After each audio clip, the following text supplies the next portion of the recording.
Good evening student. आज हमारा प्रश्न है श्रीलंका की जटिल जातीय बुनावट से आप क्या समझते हैं। ये भी कह सकते हैं कि श्रीलंका की जातीय बनावट का वर्णन कीजिए। तो इसके अंदर जो ये क्वेश्चन है, इसके अंदर मेन जो बात है वो है कि यहाँ पर बहुसंख्यक कौन है। तो यहाँ पर बहुसंख्यक यानी सबसे ज़्यादा संख्या में हैं सिंहली, और उन कौन है, सिंहली जाति के जो लोग हैं वो सबसे ज़्यादा हैं। उनकी जनसंख्या है 74%। कुल जनसंख्या का 77% सिंहली जाति के लोग हैं। इसके बाद दूसरी जो प्रमुख जाति है वो तमिल है, जो कुल आबादी का 18% है या कुल जनसंख्या का 18% है। तमिलों में भी दो समूह, श्रीलंकाई मूल के तमिल जो 13% हैं, और हिंदुस्तान या हिंदुस्तानी तमिल जो औपनिवेशिक शासन में बागानों में काम करने के लिए भारत में आए लोगों की संतान है। तो यहाँ पर क्या है, अधिकतर सिंहली भाषी लोग बौद्ध हैं। सिंहली जो समुदाय है या जाति है वो किस धर्म से रिलेटेड है, बौद्ध धर्म से रिलेटेड है। जबकि तमिल भाषी लोगों में कुछ हिंदू हैं और कुछ मुसलमान। श्रीलंका की आबादी में ईसाई लोगों का हिस्सा 7% है। इसके अलावा 7% कौन है, ईसाई हैं, और वे सिंहली और तमिल दोनों भाषाएं बोलते हैं। तो हम अपनी लैंग्वेज में किसी भी प्रकार से इसको लिख सकते हैं। तो इसमें मेन बात सबसे ज़्यादा या बहुसंख्यक कौन है, सिंहली हैं, कुल जनसंख्या का 74% है। उसके बाद तमिल सामाजिक समूह है जो कुल आबादी का 18% है। तमिल में भी दो समूह हैं, जो पहले जो श्रीलंका मूल के हैं जो कुल जनसंख्या का 13% है, और भारतीय मूल के जो तमिल हैं वो हैं 5%। वो कौन से हैं, हिंदुस्तानी तमिल जो जब औपनिवेशिक शासनकाल में, जब हम अंग्रेजों के गुलाम थे उस टाइम में, उस समय में बागानों में काम करने के लिए आए हुए भारतीयों की संतान थी। और अधिकतर सिंहली भाषी लोग बौद्ध हैं। इसके अलावा जो सिंहली भाषी लोग वो क्या हैं, बौद्ध हैं। जबकि तमिल भाषी लोगों में हिंदू भी हैं और कुछ मुसलमान हैं। श्रीलंका की आबादी में ईसाई लोगों का हिस्सा 7% है, और वे सिंहली और तमिल दोनों भाषाएं बोलते हैं। तो हमारा क्वेश्चन था अभी। इसके बाद नेक्स्ट जो क्वेश्चन है, श्रीलंका में बहुसंख्यकवाद। ऊपर हमने पढ़ा है श्रीलंका की जटिल जातीय बुनावट। तो अब हमने इसको एक्सप्लेन भी करना है। दीर्घ उत्तरात्मक प्रश्न के अंदर ये क्वेश्चन पूछा भी गया है, और यदि हम दोनों इनको मिला के लिखते हैं तो हमारा ये कंप्लीट क्वेश्चन भी हो जाता है।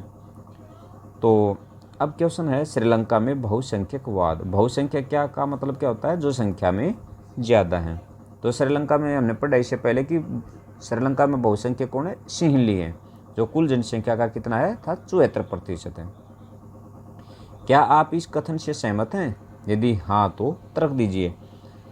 हाँ, श्रीलंका में सिंहली समुदाय का बहुसंख्यकवाद है। क्यों है? क्योंकि जो अधिकतर जो सिंहली लोग हैं उनका सत्ता के ऊपर प्रतिनिधित्व रहा है या प्रभुत्व रहा है या कब्जा रहा है अधिक। और जो कानून बनाए गए, वहाँ संविधान का निर्माण किया गया, उसके अंदर भी सिंहली लोगों को विश्वविद्यालय या सरकारी नौकरियों में प्राथमिकता की बात कही गई थी। तो इसके अंदर यही बताया गया। तो इसके अंदर क्या लिखा, हाँ, श्रीलंका में सिंहली समुदाय का बहुसंख्यकवाद है। सन 1948 में श्रीलंका स्वतंत्र राष्ट्र बना। एक क्वेश्चन निकल के आता है यहाँ पर कि श्रीलंका कब स्वतंत्र हुआ। तो यहाँ पर हम लिखेंगे सन 1948 में श्रीलंका स्वतंत्र हुआ। सिंहली समुदाय के नेताओं ने अपनी संख्या के बल पर शासन पर प्रभुत्व स्थापित करना चाहा या अपनी ताकत के बल पर सत्ता पर अधिकार करना चाहा।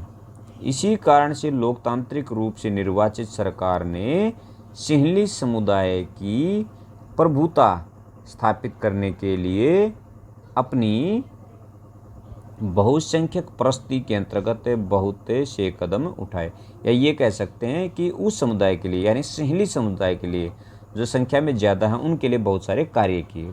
उसके लिए पहला कार्य एक तर्क के द्वारा 1956 में एक कानून बनाया गया जिसके अंतर्गत तमिल को बिल्कुल अलग करके, यानी जो तमिल थे जिसमें कौन थे, भारतीय थे,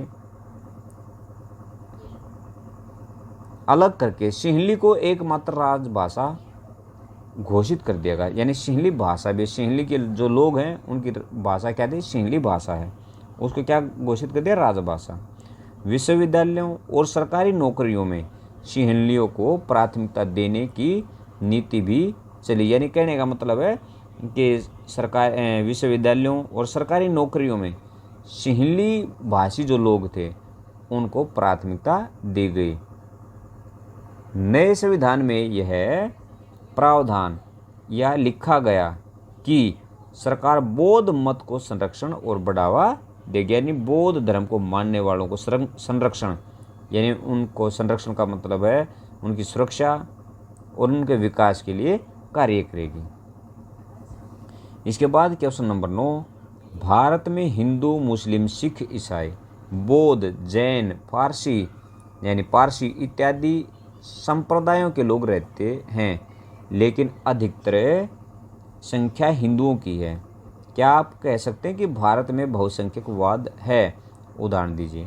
देखिए, वैसे ये बात सत्य है कि हमारे यहाँ पर अनेक धर्मों, अनेक समुदाय, अनेक जातियों के लोग रहते हैं, लेकिन हमारे देश में बहुसंख्यकवाद की विचारधारा है वो नहीं है, क्योंकि हमारे देश में सभी व्यक्तियों को, सभी समूहों को सत्ता में समान प्रतिनिधित्व का अधिकार प्राप्त है। हमारे देश में राजनीतिक अधिकार प्राप्त है जिसके अंतर्गत वोट डालने का अधिकार है, चुनाव लड़ने का अधिकार है, चाहे वो किसी धर्म, किसी समुदाय से भी क्यों ना हो, सभी को समान अधिकार हैं। तो इस क्वेश्चन के ऊपर हम अब ये क्या लिखता है, यह बात सत्य है कि भारत में हिंदू धर्म बहुसंख्यक है, यानी बहुसंख्या में है, लेकिन सत्ता में हिस्सेदारी के रूप में भारत में बहुसंख्यकवाद बिल्कुल भी नहीं है।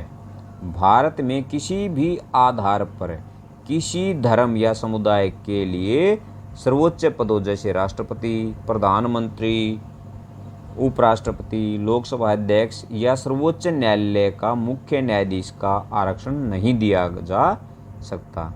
भारत का संविधान किसी भी भाषा या किसी भी धर्म के संरक्षण के लिए कानून नहीं बना सकता।